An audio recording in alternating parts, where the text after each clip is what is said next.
Bonjour tout le monde. La première épreuve de l'année est sortie. Il s'agit de l'épreuve de HMMT. Et pour le premier exercice que je propose, pris dans cette épreuve, on va s'entraîner au combinatoire. Calculer le nombre de manières de diviser une grille de 8 x 8 carrés en 3 rectangles, les longueurs des côtés des rectangles étant des nombres entiers. Bon, on commence tranquillement, mais c'est le premier exercice de l'épreuve par équipe. Donc un exercice qui n'est pas là pour dégoûter tout le monde, mais les choses sérieuses vont arriver d'ici peu de temps. Ce problème, on va le cerner en deux parties.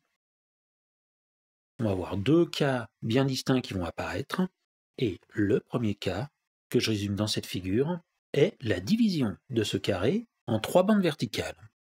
Et découpé en 3 rectangles verticaux, avec deux côtés mesurant 8, eh bien ça revient à tracer 2 traits verticaux.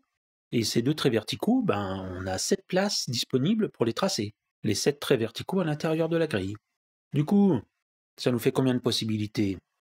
Eh bien, c'est extrêmement simple, c'est 2 parmi 7. C'est-à-dire 7 factoriel sur 5 factoriel fois 2 factoriel. Autrement dit, 6 fois 7 divisé par 2, 21 possibilités. Mais ces rectangles, on pourra aussi bien les tracer, mais cette fois-ci horizontaux. Donc la même chose que pour les traits verticaux, on a 21 possibilités. 21 pour les verticaux, 21 pour les horizontaux. On a 42 possibilités de découper ce carré en 3 rectangles en suivant cette condition.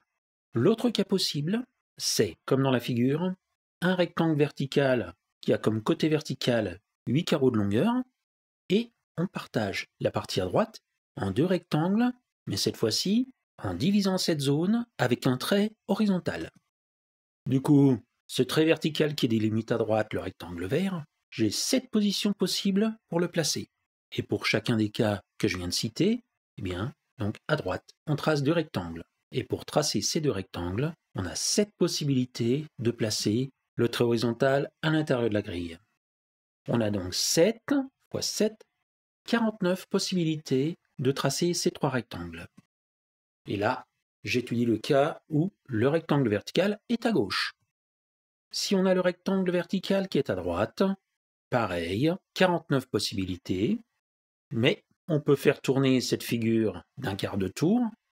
On se retrouve avec un rectangle vert qui cette fois-ci est horizontal, avec un côté horizontal de 8 unités, et en bas par exemple. Dans ce cas-là, on a 49 possibilités, toujours pareil. Et si le rectangle horizontal est en haut, 49 possibilités. Le premier cas nous a amené à 42 possibilités, et le deuxième cas, 4 x 49, 196 possibilités. Conclusion, il existe 238 possibilités de diviser la grille en 3 rectangles.